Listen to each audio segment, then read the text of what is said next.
Violence violence violence I don't like violence. मैं इसे बच सकता हूँ लेकिन हिंसा मुझे पसंद करती है। मैं इससे बच नहीं सकता। दोस्तों, रॉकी स्टार गीतू मोहनदास की मूवी टॉक्सिस पर काम कर रही हैं, जिसका डायरेक्शन गीतू मोहनदास कर रही हैं और यह अगले साल रिलीज होने वाली है।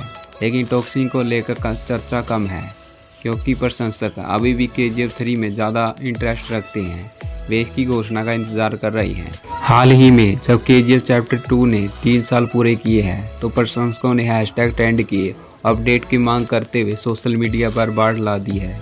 इस बीच प्रशांत नील NTR की ड्रैगन में बिजी है, जो 2026 की गर्मियों में रिलीज हो सकती है। अगर ड्रैगन 2 भाग वाली फिल्म के रूप में ख़त्म होती है तो यह उनका पूरा समय ले सकती है। नील के प्रभास के साथ सलार 2 का निर्देशन करने की भी उम्मीद है। यह स्पष्ट नहीं है कि KGF 3 कब शुरू होगी, फिर भी प्रशंसकों का दृढ़ विश्वास है कि यश और नील फिर से एक साथ नजर आएंगे और तब तक इंतजार जारी रहेगा। फिलहाल KGF 3 एकमात्र ऐसी मूवी है जो यश के अखिल भारतीय स्टारडम को और भी ऊंचाइयों तक ले जाने की क्षमता रखती है। प्रशंसकों को लगता है कि टॉक्सिस में उतना वजन या क्षमता नहीं है। इसमें कोई शक नहीं है कि KGF ने कन्नड़ फिल्म इंडस्ट्री की सूरत बदल दी है। रिलीज से पहले सैंडलवुड में 50 करोड़ का बॉक्स ऑफिस कलेक्शन भी बड़ी सफलता के तौर पर देखा जा सकता है। 100 करोड़ पार करना लगभग असंभव माना जाता है, लेकिन KGF के इस धारणा को तोड़ दिया है। यश की मुख्य भूमिका और प्रशांत नील के डायरेक्शन में बनी इस फिल्म में कन्नड़ सिनेमा और राष्ट्रीय स्तर पर पहुंचा दिया है। KGF चैप्टर 1 बड़ी हिट थी, लेकिन चैप्टर 2 ने इससे भी आगे बढ़कर दुनिया भर में 1000 करोड़ रुपए से भी ज़्यादा ही कमाई की। उस सक्सेस ने साबित कर दिया कि कन्नड़ फिल्में बड़े पैमाने और वे पहुंच के साथ पूरे भारत में ब्लॉकबस्टर फिल्में दे सकती है। इस सफलता ने इंडस्ट्री में आत्मविश्वास बढ़ाया और दिखाया कि कन्नड़ सिनेमा भारतीय फिल्म के सबसे बड़े खिलाड़ियों के साथ प्रतिस्पर्धा कर सकता है। KGF चैप्टर 2 के ब्लॉकबस्टर रन के बाद निर्माताओं ने पुष्टि की कि KGF चैप्टर 3 बनेगा, जिसमें यश और प्रशांत नील फिर से साथ आएंगे। और ठीक इसी तरह KGF चैप्टर 2 ने सिनेमाघरों में धूम मचा दी। हर पंच, हर लाइन और हर फ्रेम के साथ रिकॉर्ड तोड़ दिए और भारतीय सिनेमा को फिर से परिभाषित कर दिया। KGF चैप्टर 1 की ज़बरदस्त सफलता के बाद रॉकी भाई ज़्यादा ताकत, ज़्यादा दुखमय और ज़्यादा शान के साथ लौटे। कोलार गोल्ड की फील्ड्स की दुनिया बड़ी बोल्ड और खूनी हो गई और प्रशंसक सिनेमाई तमाशे का भरपूर लुत्फ उठा पाए। 3 साल बाद भी सोने ने अपनी चमक नहीं खोई। यह केवल KGF पार्ट 3 की हालिया घोषणा के साथ उज्जवल हो गया है। तो यहाँ 5 प्रतिष्ठित अक्षरों में माध्यम से फिल्म को फिर से जीवंत कर दिया है। इसमें रॉकी भाई को एक किंवदंती द्वारा दिया और भारतीय प्रशंसकों को एक सिनेमाई उत्सव दिया है जिसे वे कभी नहीं भूलेंगे। स्क्रीन पर धुआं उठता है, धड़कनें गरजने लगती है और वहाँ रॉकी भाई गेट में ऐसे चल रहे हैं जैसे कि वह उनका रनवे हो।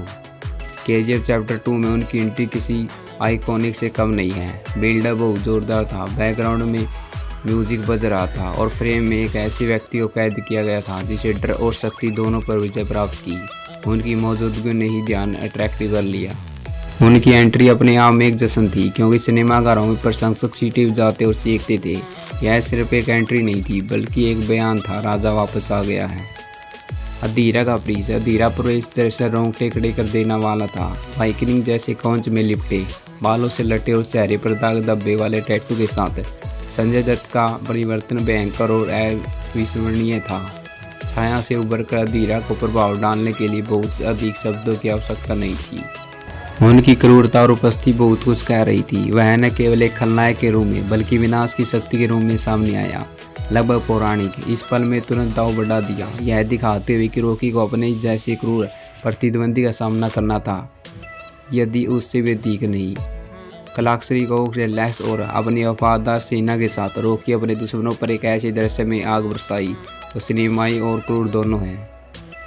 अपने आदमियों के साथ युद्ध में मैदान पर हावी होते हुए दुश्मन को एहसास होने के बाद वे किस मुसीबत में फंस गए। उनके हाव भाव में आए बदलाव को देखना संतोषजनक है। इसे बैकग्राउंड स्कोर और विजुअल के साथ जोड़ दे तो यह युद्ध कविता की तरह रचा गया है। इसमें दर्शकों को याद दिलाया गया है कि KGF सिर्फ सोने की खदानों के बारे में नहीं है, यह उन पर राज करने वाली लड़ाई के बारे में है। KGF चैप्टर 2 में रॉकी के बचपन को गहराई से दिखाया गया है, जिसमें उस आघात और दर्द को दिखाया गया है जिसने उसे आकार दिया है। गरीबी में पले बढ़े अपनी माँ के स्ट्रगल को देखते हुए और अपने भाग्य को फिर से लिखने की तीव्र इच्छा के साथ बड़े होते हुए इन फ्लैशबैक ने गाथा में भावनात्मक बार जोड़ा है। इसमें दिखाया गया है कि रॉकी सिर्फ एक गैंगस्टर नहीं है, वह आग, प्यार और प्रतिशोध में बना एक आदमी है। इन पलों ने उन्हें मानवीय रूप दिया और हमें याद दिला है कि वह केवल सोने के लिए नहीं बल्कि विरासत के लिए अपनी उग्रता से क्यों लड़ता है। दिल दहलाने वाला केजीएफ चैप्टर का क्लाइमैक्स विनाशकारी शक्तिशाली दोनों ही था। जब रॉकी अंतिम बलिदान देता है तो समुद्र, मनुष्य और साम्राज्य दोनों को निगल जाता है।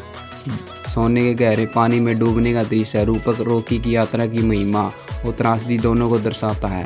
वह पराजित होकर नहीं बल्कि एक किंवदंती के रूप में मरता है जिसने अपना अंत चुना। अंतिम दृश्यों ने दर्शकों को खामोश कर दिया, लेकिन विरासत खत्म नहीं होती, यह केवल शुरू होती है।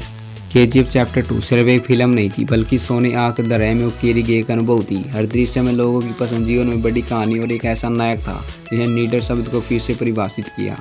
धमाकेदार एक्शन से लेकर दिल दहलाने वाली भावना, क्योंकि जब रॉकी केजीएफ में आया तो उसने सिर्फ सोना नहीं खोदा बल्कि उन्हें खुद को सिनेमाई अमरता में दफना दिया। दोस्तों, क्या आप भी केजीएफ 3 के वेट कर रहे हैं? तो वीडियो को प्लीज़ लाइक, कमेंट और चैनल को सब्सक्राइब करें।